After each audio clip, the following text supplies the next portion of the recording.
الحمد لله الحمد لله رب العالمين والعاقبة للمتقين ولا عدوان إلا على الظالمين أشهد أن لا إله إلا الله وحده لا شريك له الملك الحق المبين وأشهد أن محمدًا عبده ورسوله الصادق الوعد الأمين اللهم صل وسلم وبارك على سيدنا محمد وعلى آله وأصحابه أجمعين أما بعد فيا عباد الله أوصيكم وإياي نفسي بتقوى الله وطاعته لعلكم تفلحون فقد قال الله تعالى في كتابه الكريم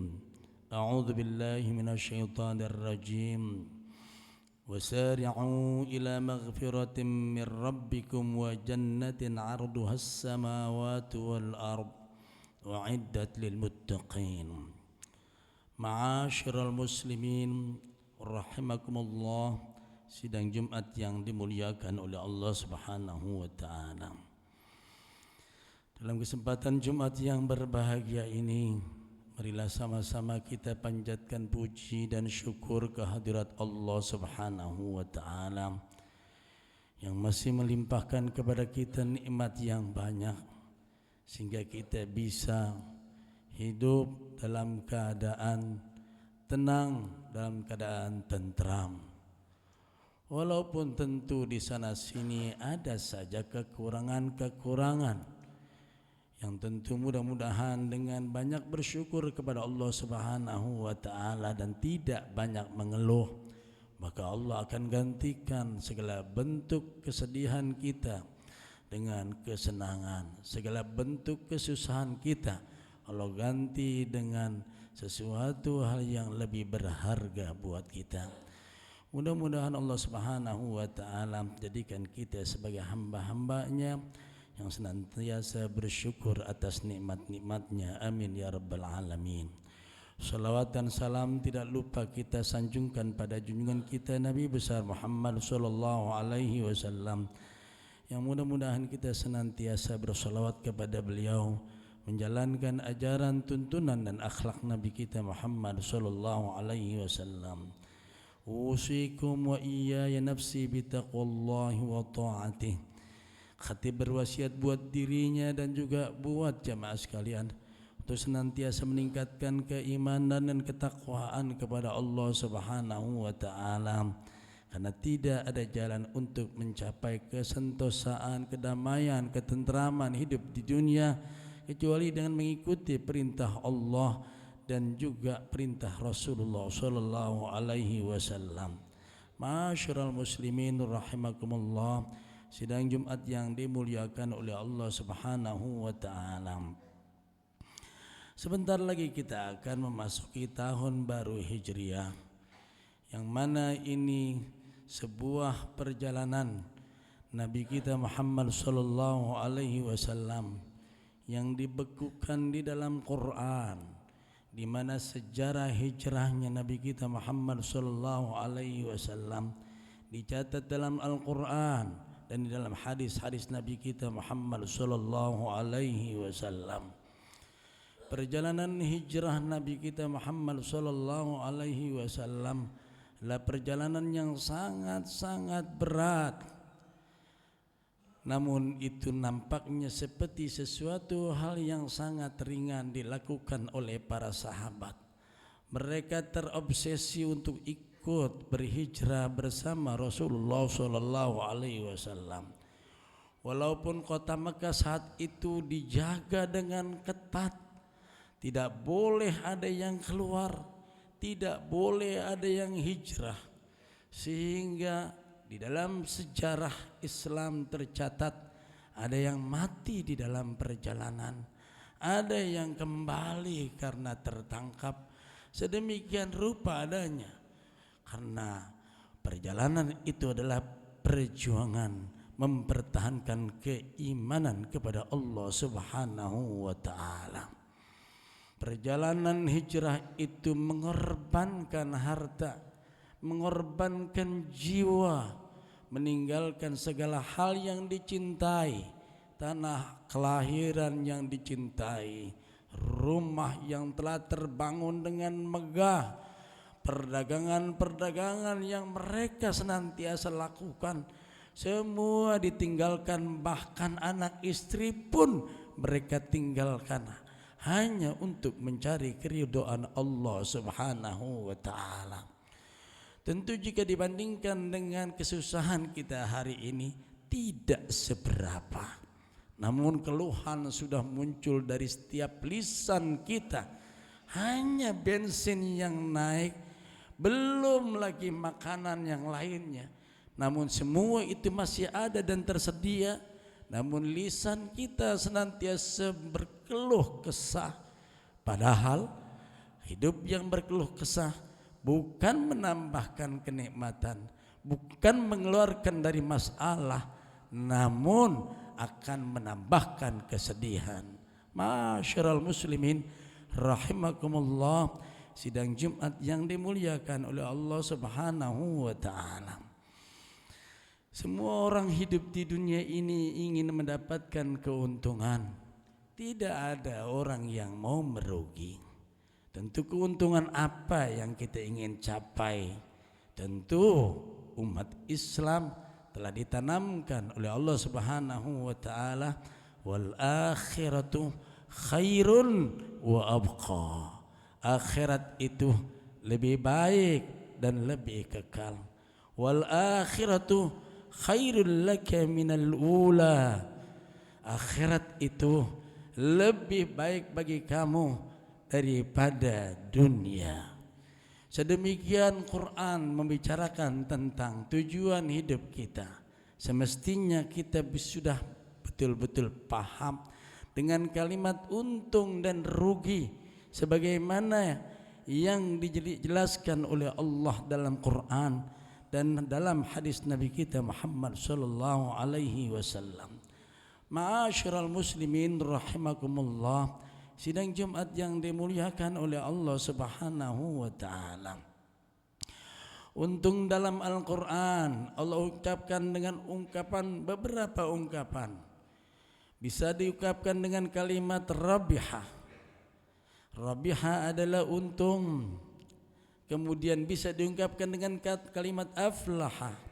Aflaha juga adalah untung. Begitu juga berkenaan dengan rugi. Allah Subhanahu wa ta'ala menjelaskan rugi dalam Quran bisa bermakna khasirah, bisa dengan kalimat kasada. Itu adalah kalimat merugi di dalam Quran dan dalam hadis Nabi kita Muhammad sallallahu alaihi wasallam. Tentu tinggal bagaimana kacamata kita, apakah keuntungan dunia yang selalu kita uber? Apakah keuntungan dunia yang harus kita kejar? Tanyakan pada diri kita. Apabila kita merasa senang, itu berarti kita merasa beruntung. Apakah kiranya kita itu dengan kehilangan dunia merasa sedih ataukah merasa senang? Jika kekurangan harta kita merasa senang, berarti kita termasuk orang yang beruntung di akhirat. Sementara kita tentu tidak pernah berbicara tentang rugi dalam makna akhirat, di mana hadirnya kita di tempat ini, kita tinggalkan pekerjaan kita, kita tinggalkan perdagangan kita untuk mengejar tempat ini. Itu adalah merupakan keuntungan, di mana Allah Subhanahu wa ta'ala berfirman, idza nudiya lis-salati min yaumil jumu'ati fas'au ila dzikrillah wa dzarul bai'. Apabila telah dikumandangkan azan, telah disuruhkan untuk salat, fas'au ila dzikrillah, bergegaslah untuk mengingat Allah, wa dzarul bai', tinggalkan jual beli. Itu adalah panggilan keuntungan. Namun susahnya manusia karena sudah sering bergelut dengan dunia, sehingga pada akhirnya timbul keluhan demi keluhan. Yang punya uang, seandainya uangnya berkurang, dia sudah mulai mengeluh. Seandainya kita ini punya uang sedikit, biasa banyak, akan timbul keluhan. Biasa punya sedikit, kemudian semakin sedikit akan timbul keluhan. Padahal Allah Subhanahu wa ta'ala masih menurunkan hujan sehingga kita bisa minum. Allah bisa menemukan tumbuh-tumbuhan sehingga kita bisa makan. Allah masih memunculkan buah-buahan. Sebegitu banyak nikmat yang Allah Subhanahu wa ta'ala berikan kepada kita. Lihat dalam kehidupan kita sehari-hari, apa yang kurang? Apakah makannya kurang? Apa minumnya kurang? Apa ngopinya kurang? Semua tidak kurang, tapi keluhan terus menerus dilantunkan dari lidah ke lidah, dari lidah ke lidah, yang menunjukkan umat Islam saat ini hanya mementingkan dunianya semata. Ingatlah wahai kaum muslimin, kehidupan ini dalam hijrah Nabi kita Muhammad sallallahu alaihi wasallam tidak seberapa sama sekali. Kita tidak meninggalkan rumah kita, kita tidak meninggalkan perdagangan kita, kita tidak meninggalkan pekerjaan kita. Namun tidak biasa saja. Karena biasa punya uang, tidak punya uang jadi tidak biasa. Biasa banyak, kemudian sedikit jadi tidak biasa. Biasanya pekerjaan lancar, kurang lancar jadi tidak biasa. Karena tidak biasa, maka terasa hati kita tidak enak. Maka itu menunjukkan bahwa perhatian kita hanya untuk dunia kita. Padahal Allah Subhanahu wa ta'ala telah menjelaskan bahwa akhirat itu lebih baik dan lebih kekal. Ketika kita berbicara tentang surganya Allah Subhanahu wa ta'ala, betapa kenikmatan yang tidak terputus-putus, betapa kenikmatan yang tidak pernah akan lepas dan tidak akan habis.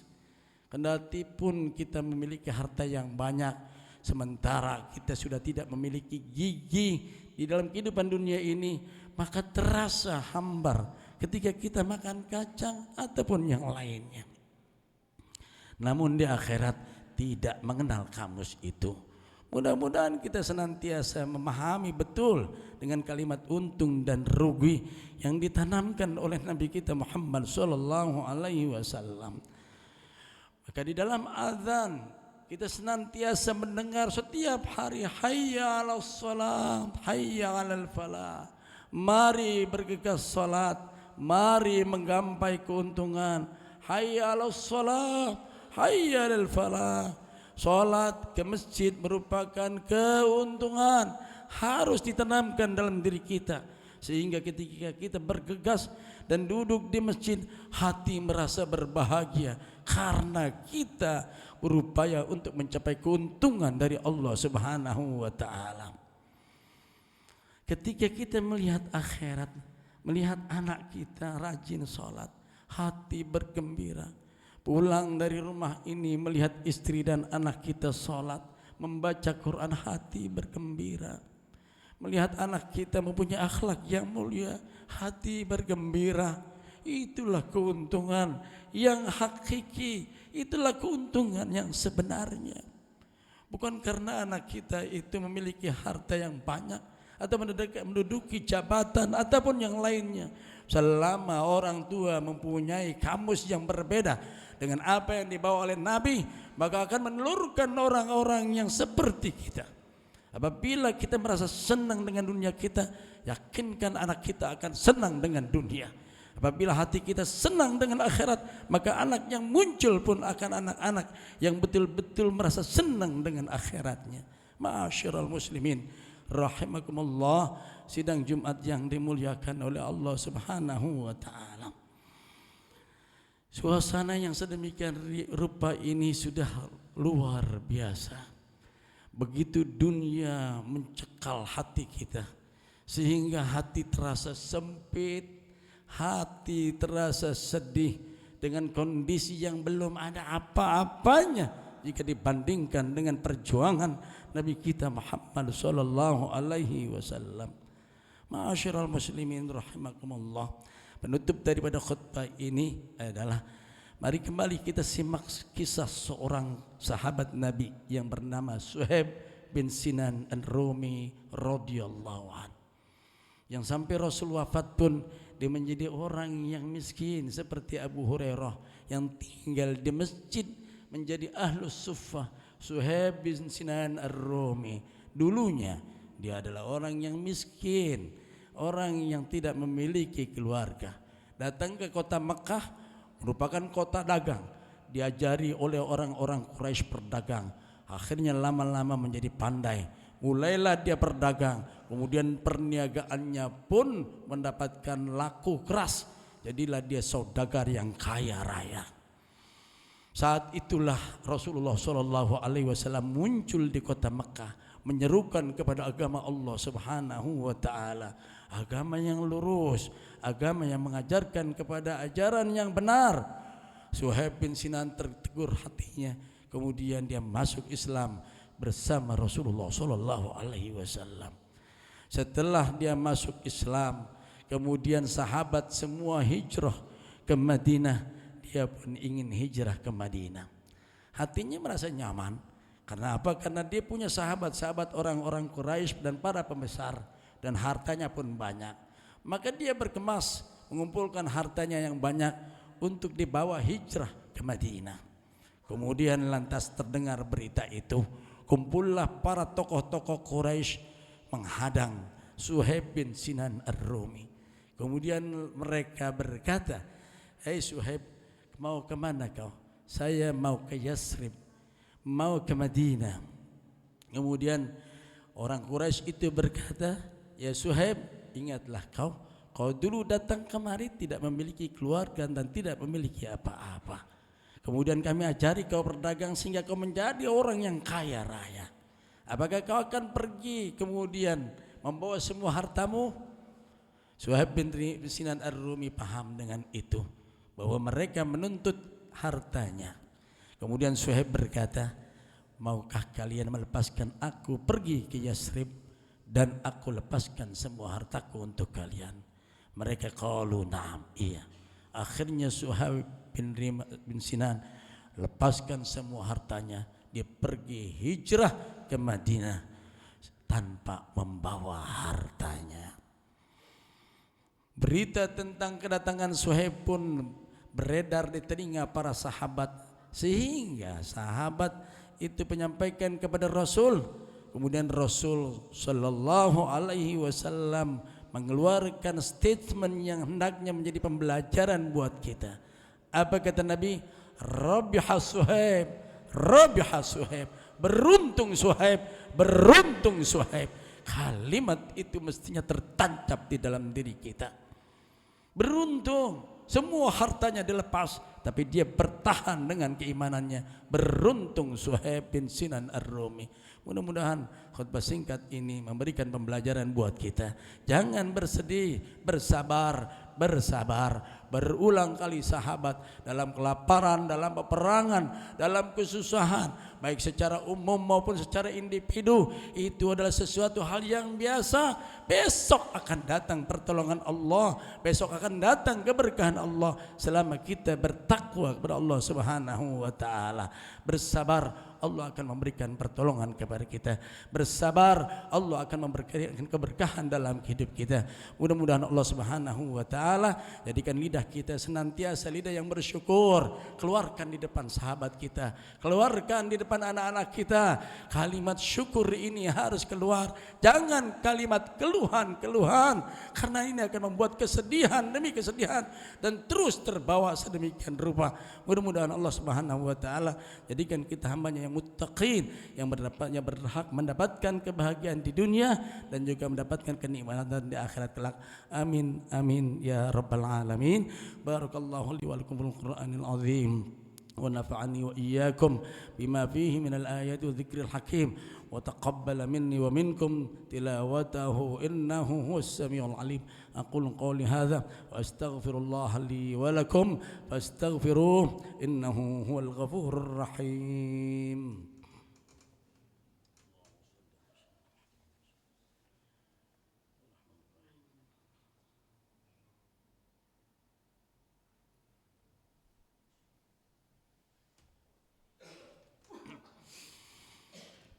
الحمد لله حمدا كثيرا كما أمر. أشهد أن لا إله إلا الله وحده لا شريك له إرغاما لمن جحد به وكفر، وأشهد أن سيدنا ونبينا محمدا عبده ورسوله سيد الخلائق والبشر.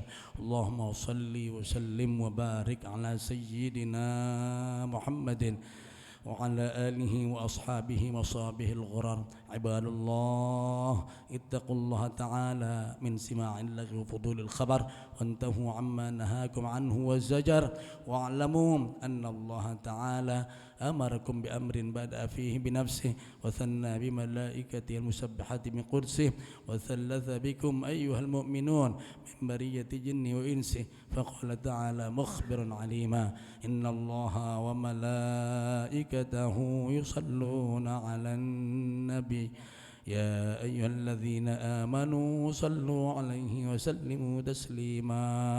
اللهم صل على سيدنا محمد وعلى آل سيدنا محمد، وارض الله عن أربعة الخلفاء الراشدين أبي بكر وعمر وعثمان وعلي، وعلى بقية الصحابة والتابعين وتابع التابعين ومن تبعهم بإحسان إلى يوم الدين، وعلينا معهم برحمتك يا أرحم الراحمين. اللهم اغفر للمسلمين والمسلمات والمؤمنين والمؤمنات الأحياء منهم والأموات، إنك سميع قريب مجيب الدعوات يا قاضي الحاجات. اللهم انصر الإسلام والمسلمين واخذل من خذل المسلمين. اللهم ادفع عنا البلاء والوباء والفحشاء والمنكر والمحن والفتن ما ظهر منها وما بطن من بلدنا هذا خاصة ومن بلدان المسلمين عامة. ربنا آتنا في الدنيا حسنة وفي الآخرة حسنة وقنا عذاب النار. عباد الله، إن الله يأمر بالعدل والإحسان وإيتاء ذي القربى وينهى عن الفحشاء والمنكر والبغي يعظكم لعلكم تذكرون. فاذكروا الله العظيم يذكركم واشكروه على نعم يزدكم فاسألوه من فضل يؤتكم ولذكر الله أكبر. أقم الصلاة. الله أكبر الله أكبر، أشهد أن لا إله إلا الله، أشهد أن محمد رسول الله. حي على الصلاة حي على الفلاح، قد قامت الصلاة قد قامت الصلاة.